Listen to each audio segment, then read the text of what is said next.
Aujourd'hui, nous allons voir comment trouver la structure électronique d'un ion monoatomique. Nous prendrons comme exemple des ions présents dans une eau minérale, qui est la source de coaline.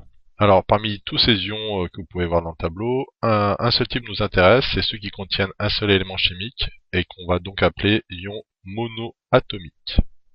Vous en avez 5 ici, les ions calcium C2+, magnésium Mg2+, potassium K+, chlorure Cl-, fluor F-.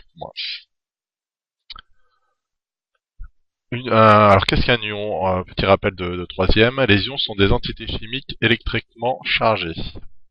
Donc leurs charges peuvent être positives ou négatives. On les classe en deux sous-groupes. Les anions qui vont porter une charge négative comme Cl- et F-, et les cations qui vont porter une ou des charges positives comme Ca2+, Mg2+, ou K+. Alors on va s'intéresser plus particulièrement aux anions. Alors, un anion et un ion qui va porter une charge négative.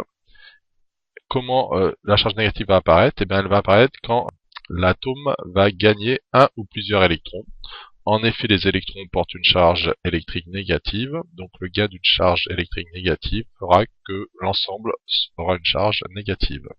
Par exemple, un atome de fluor qui gagne un électron va donc avoir une charge négative en plus, et donc sa formule sera F-.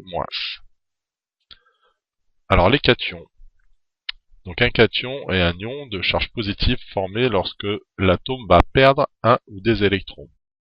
En effet, les électrons étant chargés négativement, la perte d'une charge négative va faire que on aura un déséquilibre qui fera qu'on aura plus de charges positives que négatives, et donc globalement, l'entité sera chargée positivement.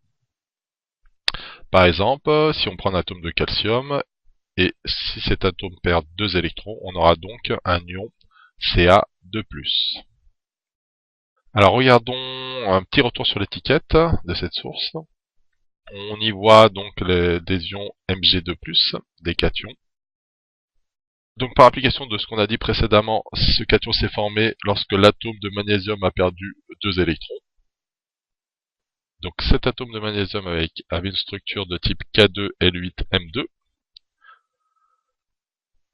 Donc on voit qu'on a des électrons qui sont sur 3 couches, la couche K, la couche L et la couche M.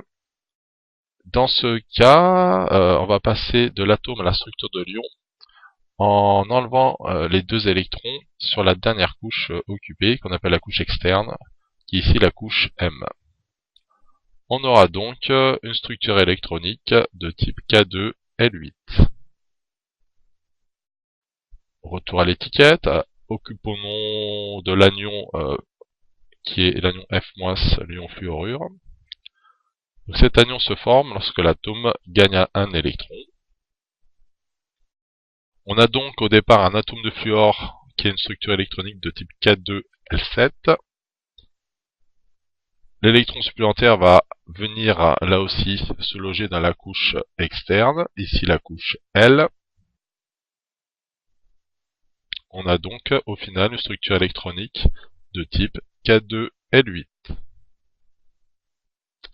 Je vous remercie de votre attention.